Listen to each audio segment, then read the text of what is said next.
তুরাগ নদী নিয়ে উপন্যাস লেখা শুরু হয়েছে আওয়ামী লীগের। তো আওয়ামী লীগের একটা নির্দিষ্ট একটা বৈশিষ্ট্য আছে। ওদেরকে যদি আপনি সংজ্ঞায়িত করেন তাহলে মানে এভাবে বলতে পারেন যে বাংলাদেশের যত জাউরা বিজম্মা, তারপরে এই মানে পতিতালয়ে জন্ম নেয়া, এরপরে হইল গিয়া চোর বদমাইশ স্যাচোর, যত এই খারাপ লোকজন আছে টকেটমার মিলা সংগঠিত হয়ে শেখ মুজিব একটা দল করেছিল, এটার নামে আওয়ামী লীগ। তো ওদের চরিত্র মানে এদের মানে ইউনিটি এত সুন্দর, ওরা যদি একটা কথা বলে, একজন যদি বলে সেটা ওইটারে ওরা এমনভাবে সব জায়গাতে প্রতিষ্ঠিত করার চেষ্টা করে অ্যাজ ইফ এটা একটা সত্যি ঘটনা। ধরেন শেখ মুজিব মানে সবাই জানে যে 30 লাখ মানুষ মারা যায় নাই, 30 লাখের কথাটা উনি ভুল বলছেন, উনি 3 মিলিয়ন, এটা এই 3 লাখকে 3 মিলিয়ন বলে ফেলছেন। হ্যাঁ, এবং 3 লাখ যখন বলছে সেটা নিয়েও আপনারা এই সিরাজুর রহমান খানের সিরাজুর রহমানের ইন্টারভিউটা নিশ্চয়ই দেখেছেন। লন্ডনে উনি শেখ মুজিবকে কীভাবে বলেছিলেন যে 3 লাখ বিভিন্নভাবেই করে আন্দাজের উপরে। তো উনি 30 লাখ বললেন, এই 30 লাখ 55 বছর চললো, এখন মানুষ খায় না ওইটা, বাট ওরা কিন্তু ঠিকই প্রতিষ্ঠিত করেছে এবং ওরা এখনও ওইটাই বলে। ইভেন এখনও বিএনপির কিছু লোকজন, জামাতের লোকেরাও আবার এখন বলতে, জামাতের লোক দেখেন না, একজনের বাপ মারা গিয়েছে নাকি 1981 সালে, মানে তার জন্ম 1981 সালে, তার বাপ নাকি মারা গিয়েছে হইল গিয়া 1971 সালের যুদ্ধে। তো ও কেমনে পয়দা হুয়া সেটা আমরা জানি না। জামাতের লোকজন এখন জামাত হইতে মুক্তিযোদ্ধা হইতে চায়, তারপরে ডেইলি স্টার, প্রথম আলোর ভক্ত ফ্যান হইতে চায়, এগুলো তো প্রকাশ্যেই তারা এখন বলে। তো এরকম বাংলাদেশের রাজনীতিবিদ এই জাউরাগুলির ভেতরেও ধরেন আছে একটা, ওই ধরনের একটা টেন্ডেন্সি কাজ করে। 30 লাখ 2 লাখ। আমি 2 দিন আগে সরকারের এক প্রতিমন্ত্রীকে বললাম যে ভাই, আপনারা একটা কাজ করেন, এই মুক্তিযুদ্ধের যে আছে, যেই সংখ্যাটা আছে, আমরাও চাই যে জেনুইন কারা মুক্তিযোদ্ধা ছিল, কতজন মুক্তিযোদ্ধা ছিল আসলে, সেটা 10,000 20,000 যেইটাই হোক, সেই সংখ্যাটা কত এবং কারা সেই মুক্তিযোদ্ধা আমরা সেটা জানতে চাই। কতজন মানুষ শহীদ হয়েছেন আসলেই, সেটা আমরা জানতে চাই। তখন সে বলল, ভাই দেখেন, এটা আমরা চেয়েছিলাম, কিন্তু আমাদের দলের ভেতরে অনেক হিসাব নিকাশ করে তারপরে যেটা বের হলো যে আমাদের এটাতে কোনো বেনিফিট নাই, বরং এটা করলে আমাদেরকে নিয়েই বিতর্ক তৈরি হবে। কিন্তু আমরা ভাই জানি যে ঘটনাটা যে সত্যি না, করবে না। তার মানে এই সরকারও এটা করবে না। এই সরকার যদি না করে, আর ভবিষ্যতে এটা করার মানে কোনো সুযোগ নেই। সামনে যদি জামাত ইসলাম ক্ষমতায় আসে, জামাত ইসলাম যদি এই মুক্তিযুদ্ধ নিয়ে কোনো কিছু করে, এটা কেউ খাবে নাকি? কেউই সেটা বিশ্বাস করবে না বা গ্রহণযোগ্য হবে না।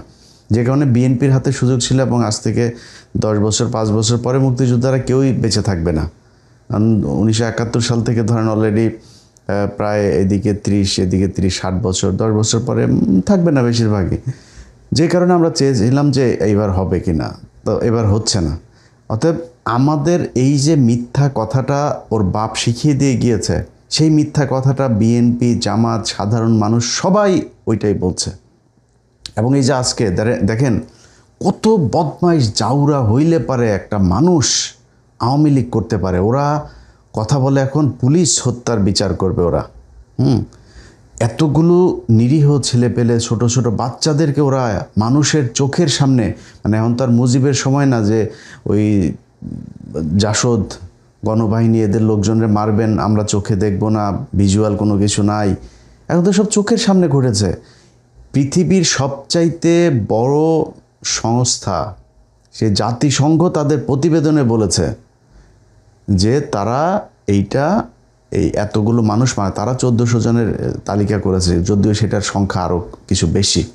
তো আমরা ধরে নিচ্ছি অ্যাভারেজ ধরেন 2200 মানুষ মারা গিয়েছে।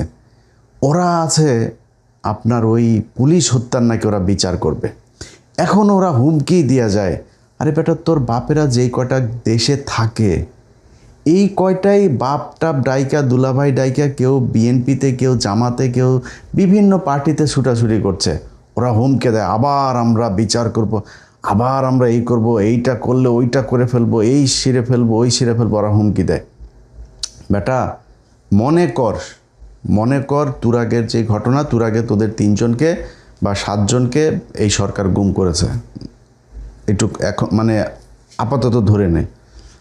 তো যদি করে থাকে, তোরা এটা নিয়ে যে এত চিল্লাপাল্লা করতেছিস, বিচার তো হওয়ার দরকার ওই থানার ওসির, যে এরা এলাকাতে ছিল কিভাবে এতদিন, ওদের ধরে নাই কেন? ওই নাকি ওইখানকার একটা নাকি আবার এই গত সপ্তাহে সে আওয়ামী লীগের প্রতিষ্ঠাবার্ষিকীর ভিডিও টিডিও শেয়ার করেছে, বিভিন্ন সময় সে এইসব ভিডিও টিডিও শেয়ার করে, আবার মিছিলে যায়। ওই এলাকার ওসিরে ধরার দরকার, ওরা ছিল কেমনে এলাকায় এতদিন, ধরে নাই কেন?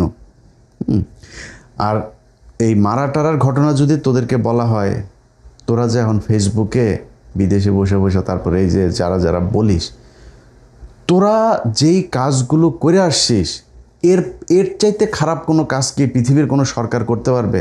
মনে কর বিএনপি এখন চুরি করছে, তোরা আসছিস বিএনপি চুরি করে সারা দিন যদি বলিস, তোদের এটা কাউন্টেবল হবে? কারণ তোরা যে পরিমাণে চুরি করছিস, পৃথিবীর কেউই চুরি করতে পারবে না। একটা 10,000 কোটি টাকার একটা পদ্মা সেতুরে তোরা 45,000 কোটি টাকা তোরা খরচ করছিস। এই 2 বিলিয়নের একটা 2.4 বিলিয়নের একটা পারমাণবিক বিদ্যুৎ কেন্দ্র, সেটারে তোরা $12 বিলিয়ন খরচ করছিস। ডাইরেক্ট রাশিয়া থেকে তোরা ঘুষে টাকা নিছিস ইউরোপে। এটা তো তোরা যে লুটপাট করছিস, বাংলাদেশের মানুষ চোখের সামনে দেখছে না সেটা?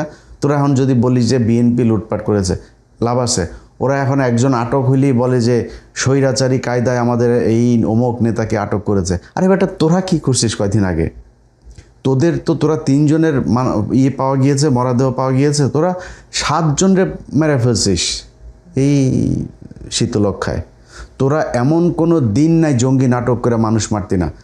আজকে তোদেরকে যদি নাকি বিএনপির কিছু কিছু মানুষ তোরে মাফও করে দেয়, বিএনপির যেই মানুষগুলি নির্যাতিত হয়েছে, এই যে খিলগাঁয়ের জনি, প্রায় 15টা না 20টা গুলি তার বুকের মধ্যে করা হইল। একটা মানুষরে মারতে কি 15-20টা গুলি করা লাগে? করে তারপরে মারছিস তোরা। মানুষরে গুম করে ইন্ডিয়াতে দিয়ে আসছিস, মানুষরে গুম করে নদীতে ফেলছিস। আজ পর্যন্ত চৌধুরী আলম সহ অনেক, ইলিয়াস আলিয়া, অনেক, প্রায় 400-500 মানুষের খোঁজ নাই, কোথায় তারা? তোরা তো সেটা, এই জুলাই বিপ্লব না হইলে এখনও পর্যন্ত আয়নাঘর থাকতো ক্যান্টনমেন্টের ভেতরে। তো এই বিএনপির এই মানুষগুলো, জামাত ইসলামের এই মানুষগুলো হয় নাই? সবাই কি আর শফিক ভাইয়ের মতো কি আর মাফ করে দিবে? দিল দয়ালু না তো সবাই, যে আমরা ক্ষমা করে দিলাম একদম, এরকম ক্ষমা তো করবে না। কারণ যার পরিবারের মানুষ গুম হয়েছে, যার পরিবারের মানুষ খুন হয়েছে, যে জেল খেটেছে, যে রিমান্ডে গিয়েছে, যে কষ্ট সহ্য করেছে, সবাই তো আর এই বিএনপি জামাতের লোকজনের মতো টাকা পয়সা পায় তারপরে সব কিছু ভুলে যাবে না। সবাই ভুলেও নাই। তো তাদের ক্ষোভ আছে না? তোর সাহস কত তুই এখন আবার বাংলাদেশে বসে রাজনীতি করিস? সরকার যদি ঘোষণাও দেয় তুই রাজনীতি করতে পারবি এই দেশে? যা করছিস গেল 15 বছরে, পৃথিবীর ইতিহাসে এমন কোনো অপকর্ম নাই, এমন কোনো নৃশংসতা, নির্মমতা নাই যেটা তোরা করিস নাই। এখন তোরা আবার আসছিস এটাই করতে। এখন সারাটা দিন, গত 2টা দিন ধরে দেখলাম তারা একটাই কথা, তুরাগে তাদের নাকি পাশা লাল হয়ে গেছে পোলাপান। আবার দেখলাম নানান ধরনের মিমটিম বানায় টানায় এগুলো ইয়ারকে ফাজলামি করতেছে তাদেরকে নিয়ে। তো এইগুলি তো তোদেরকে ফাজলামির পর্যায়ে নিয়ে গেছিস তোরা। কারণ তোরা যা যা করছিস ওর পরে আর তোরা কারোর কাছে যা বিচার দিবি, গুমের বিচার দিবি। তোদের আব্বা প্রথম গুম করে গিয়েছে এই জহির রায়হান। তোদের আব্বা প্রথম ক্রস ফায়ার দিয়ে গিয়েছে সিরাজ শিকদারে। তোদের আব্বা প্রথম ভোট চুরি করে গিয়েছে 73-এ। তোদের আব্বা প্রথম লুটপাট করে 1974 সালে দুর্ভিক্ষ করে বাংলাদেশে 4.5 লাখ মানুষকে তোরা মেরে ফেলেছিস। তোরা রাজনৈতিক হত্যাকাণ্ড শুরু করেছিস, জাসদের 15,000 মানুষকে তোরা হত্যা। তোর বাপ যত জাউরামি আছে বাংলাদেশে, সব জাউরামির হোতা হইল গিয়া তোর বাপ শিখিয়ে দিয়ে গেছে। এই বাংলাদেশের 1971 সালে স্বাধীনতার পরে তোর বাপের যেভাবে মানুষ ভালোবাসা দিয়ে, সাপোর্ট দিয়ে তারপরে একটা ক্ষমতায় বসিয়েছিল, তোর বাপের সব কিছু করার ক্ষমতা ছিল, কিন্তু তোর বাপ জাউরামি আর লুচ্চামু ছাড়া কিচ্ছু করে নেই। সেই ধারাবাহিকতাই বাংলাদেশে 55টা বছর চলেছে। মনে করেছিলাম এবার হবে। ইউনূস শালায়ও সব কিছু ঝাউরামি করে দিয়ে গেছে। ওর যতগুলি নিয়েছে সব চোর বাটপার, ও নিজেও চুরি করছে, ওরা দেশটারে করে দিয়েছে। তো এই দেশের ওইখান থেকে কবে বের হবে আমরা জানি না। এখন সরকার যা চলছে এটা তো আপনারা দেখছেনই। আমরা আসলে মানে ভারতের আর আওয়ামী লীগের এই রাজনীতি বাংলাদেশে দেখতে চাই না, এই কারণে বিএনপির খুব বেশি কিছু বলি না। বাট দেশটা খুব ভালো চলছে না ওইটা আমরাও বুঝি, বাট সমালোচনা করবো কারে নিয়ে? আর কত? এখন বিএনপিরও যদি না চায়, হু ইজ নেক্সট? আপনি কারে নিয়ে, কে রাজনীতিতে আসবে, কে ক্ষমতায় আসবে? জামাতে ইসলাম তো আকাম একখান করে বসে আছে, ইসলাম লাগাই দিয়ে। এখন আন্তর্জাতিক সাপোর্ট তারা কতটুকু কবে পাবে, কি হবে জানি না, বাট সেটা হইলেও তো বিএনপিকে রাখতেই হবে। কারণ আমাদের সামনে শত্রু হইল গিয়া ভারত আর আওয়ামী লীগ। সো এই দুইটারে যদি আমরা কাউন্টার দিতে চাই, বিএনপি এবং জামায়াতকে আমাদের সমর্থন দিয়া যাইতে হবে। এই দুইটার মধ্যে যেটা তুলনামূলক ভালো সেটারে সাপোর্ট দিয়ে, যেমন আমি মনে করি এই দুই দলের মধ্যে তুলনামূলক জামাতে ইসলাম ভালো, যেই কারণে আমি জামাতে ইসলামরে সাপোর্ট করি। ভোট দিলেও জামাতে ইসলামরেই হয়তো দিব। তো এই হচ্ছে অবস্থা। এখন এই পরিস্থিতির ভেতরে দিয়ে আমাদের যেই আওয়ামী লীগের যেই গত 2-3টা দিন চলছে, এটাতে তারা যেই কাজগুলো করছে, এটাতে আপনারা বিভ্রান্ত হয়েন না।